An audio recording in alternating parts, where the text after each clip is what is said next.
Pakistan super league 2025 का round मरहला ख़त्म हो गया।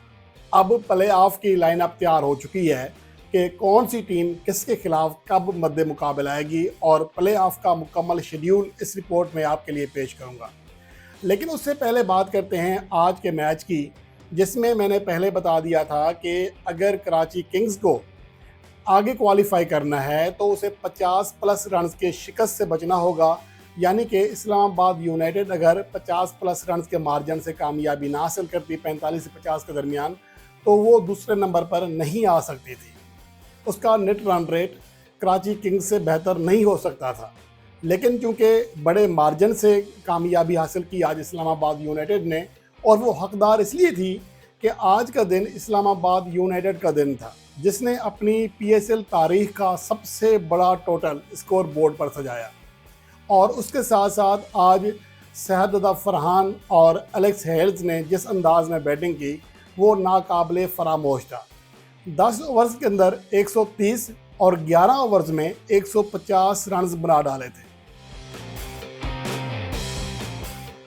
हालांकि जब 11 ओवर्स का खेल ख़त्म हो चुका था और इस्लामाबाद यूनाइटेड के स्कोर बोर्ड पर 150 रन लग चुके थे और इस मौका पर एलेक्स हेल्स ने 27 गेंदों पर 75 रन कर लिए थे, जिसमें 7 छक्के शामिल थे और 6 चौके शामिल थे। शहजादा फरहान 72 रन पर खेल रहे थे और 3 छक्के 9 चौके लगा चुके थे। लेकिन आगे चलकर जैसे ही शहजादा फरहान की विकेट गिरी तो उसके बाद इस्लामाबाद यूनाइटेड के बल्लेबाजों ने ख़ास तौर पर रस्सी वेडसन ने आते ही 6 डॉट बॉल्स खेल डाली और स्ट्राइक नहीं दिया एलेक्स हेल्स को। यानी कि आप इससे अंदाज़ा लगा सकते हैं कि जब वो 33 ओवर गेंदों तक खड़े रहे, यानी कि 11 ओवर्स के बाद भी, क्योंकि 16.3 ओवर में जाकर आउट हुए थे, तो 33 में से सिर्फ 7 गेंदें एलेक्स हेल्स को मिली और जिसकी वजह से वो प्रेशर में आ गए। और जब उन्हें 17वें ओवर में गेंद मिली, उन्हें हिट लगाने की कोशिश की और वो आउट हो गए और बोल्ड ही हुए थे। लेकिन मसला ये है कि एलेक्स हेल्स को अगर सिंगल मिलते रहते, उसको स्ट्राइक मिलता रहता, तो स्कोर इससे बड़ा हो सकता था, क्योंकि ये शहजादा फरहान और एलेक्स हेल्स का दिन था।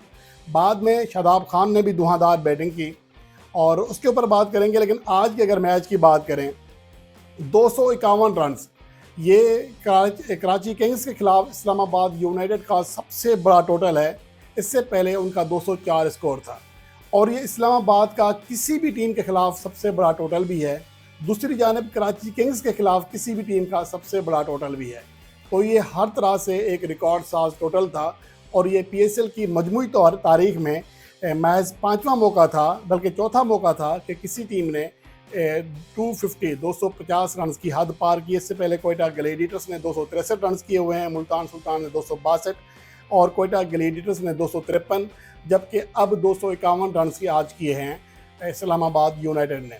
अगर आज के मैच की बात करें, एक तो इस मैच में इस्लामाबाद यूनाइटेड के बल्लेबाजों ने 16 छक्के लगाए, जो कि पीएसएल 2025 में किसी टीम की जानिब से एक मैच में लगाने जाने वाले सबसे ज़्यादा छक्के हैं। मुश्तरका तौर पर पेशावर ज़ल्मी ने भी मुल्तान सुल्तान के खिलाफ इसी पीएसएल में 16 छक्के लगाए थे और एक तो ये रिकॉर्ड टूटा।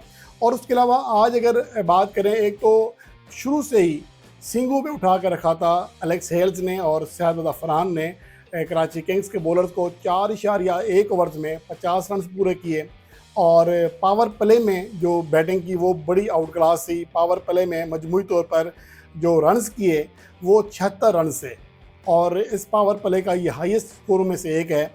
और उसके बाद गो के 12वें से 15वें ओवर तक जो 4 ओवर्स हैं, इसमें सिर्फ 30 रन बने, लेकिन इसके बावजूद 251 एक बड़ा टोटल आज इस्लामाबाद यूनाइटेड स्कोर बोर्ड पर सजाने में कामयाब रही। अगर यहाँ पर शादाब खान को बराबर क्रेडिट देना पड़ेगा, उनकी बात ना करें तो उनके साथ जाती होगी।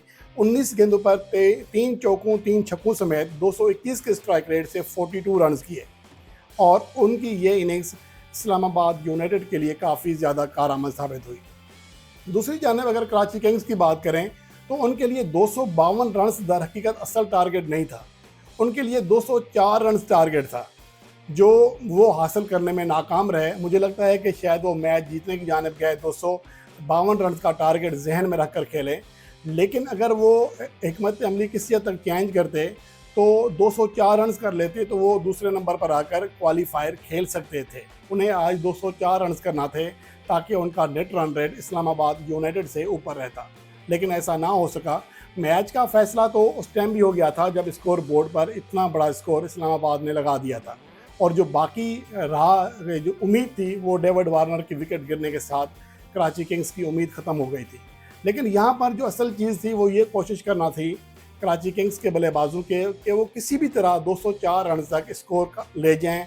आखिर में अब्बास अफरीदी ने बड़ी कोशिश की और एक मौका पर 5 गेंदों पर जब 5 चौके लगे तो लग ऐसे रहा था कि शायद कराची किंग्स 204 रन के करीब पहुंच जाएगी, लेकिन अब्बास अफरीदी की विकेट गिरने के बाद सूरत हाल फिर चेंज हो गई। यहाँ पर इरफान खान नियाजी और खुशदिल शाह, जो कि इससे पहले लाहौर कलंदर के खिलाफ धुआंधार बैटिंग कर चुके थे, वो भी आज बड़ी परफॉर्मेंस नहीं दे सके बैटिंग में। यूँ समझ लें कि आज इस्लामाबाद यूनाइटेड का दिन था, जो कि लगातार 4 मैचेस हारने के बाद बिलाखिर बड़ी कामयाबी हासिल करने में कामयाब रही और दूसरे कामयाब या टॉप टीम के तौर पर राउंड मरहले का अख्ताम किया। अब जो सूरत हाल बन रही है प्ले ऑफ के लिए, शेड्यूल की बात कर लेते हैं। 21 मई को, कल 20 मई, कल आराम का दिन है और मैचेस लाहौर शिफ्ट हो जाएंगे रावलपिंडी से। जो पहला मैच है वो 21 मई को होगा क्वालिफायर, जो कि इस्लामाबाद यूनाइटेड और कोयटा ग्लैडिएटर्स के दरमियान खेला जाएगा। इस मैच की जो फातेह टीम है वो सीधा फाइनल में पहुंच जाएगी, जबकि हारने वाली टीम को मज़ीद एक मौका मिलेगा एलिमिनेटर 2 मैच की सूरत में, जो कि 23 मई को खेला जाएगा।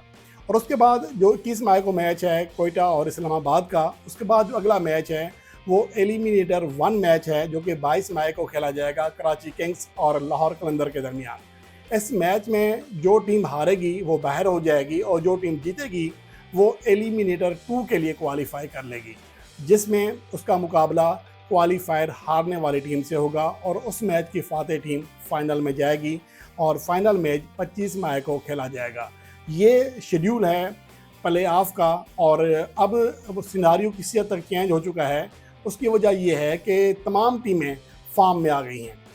इस्लामाबाद यूनाइटेड जो कि मुसलसल हार रही थी, उसमें आकर शहजादा फरहान ने, जो मैंने पहले बताया था कि उनके ऊपर ड्यू हो चुका है, गुज़िश्ता 6 इनिंग्स में वो बड़ा स्कोर नहीं कर सके थे, 40 की हद पार नहीं कर सके थे। आज जिस अंदाज में बैटिंग की, ये उनके लिए बहुत अहम है, क्योंकि उनकी जो बांग्लादेश के खिलाफ सीरीज़ में शमूलियत के हवाले से थी, आवाज़ें दबना शुरू हो गई थीं। उन्होंने आज की इनिंग्स खेलकर उन आवाज़ों में फिर जान डाल दी है। उसके अलावा एलेक्स हेल्स, जो कि इस PSL में पहला मैच खेल रहे थे, उसको रिटेन नहीं किया था इस्लामाबाद यूनाइटेड ने, लेकिन कोलिन मनरो के ना आने की वजह से एलेक्स हेल्स को बुलाना पड़ा और एलेक्स हेल्स ने हक अदा कर दिया जो इस्लामाबाद के साथ हमेशा खेलते आ रहे हैं। आज धुआंधार बैटिंग की और इसकी अशद ज़रूरत थी, क्योंकि आज इस्लामाबाद को सिर्फ फतह हासिल नहीं करनी थी, बल्कि बड़े मार्जिन से फतह हासिल करनी थी। पहले बैटिंग मिली थी तो कम से कम 48 रन के मार्जिन से फतह हासिल करनी थी, 48 से 50 के दरमियान। और अगर चेस करना पड़ता तो 33 गेंदें बचाते हुए टारगेट चेस करना था। तो इसलिए एलेक्स हेल्स या शहजादा फरहान से या शादाब खान से आज ऐसी ही इनिंग्स दरकार थी, जो कि उन्होंने आज बर वक्त खेली और इस्लामाबाद को बहरहाल क्वालिफायर में पहुंचा दिया है। अब देखना ये है कि पाकिस्तान सुपर लीग के प्ले ऑफ के जो मैचेस हैं वो कितने कांटेदार होते हैं, क्योंकि तमाम टीमें फॉर्म में आ चुकी हैं। लाहौर कलंदर की टीम फॉर्म में है, कराची किंग्स की टीम फॉर्म में है और उसके अलावा कोयटा ग्लैडिएटर्स फॉर्म में है। आज इस्लामाबाद लगातार 4 मैचेस हारने के बाद बिल्कुल मुख्तलिफ टीम दिखाई दी, 251 रन बना डाले, जिसकी कोई उम्मीद नहीं कर रहा था, क्योंकि जिस तरह वो आखिरी 4 मैचेस खेले हैं उसके बाद उनसे इतनी बड़ी फतह की बहरहाल उम्मीद नहीं की जा रही थी। तो उन्होंने ये फतह हासिल करके दिखाई है और साबित किया है कि वो आगे चलकर प्ले ऑफ में ना सिर्फ हरीफ टीमों के लिए मुश्किल खड़ी कर सकते हैं, बल्कि अपने टाइटल का दिफा भी कर सकते हैं।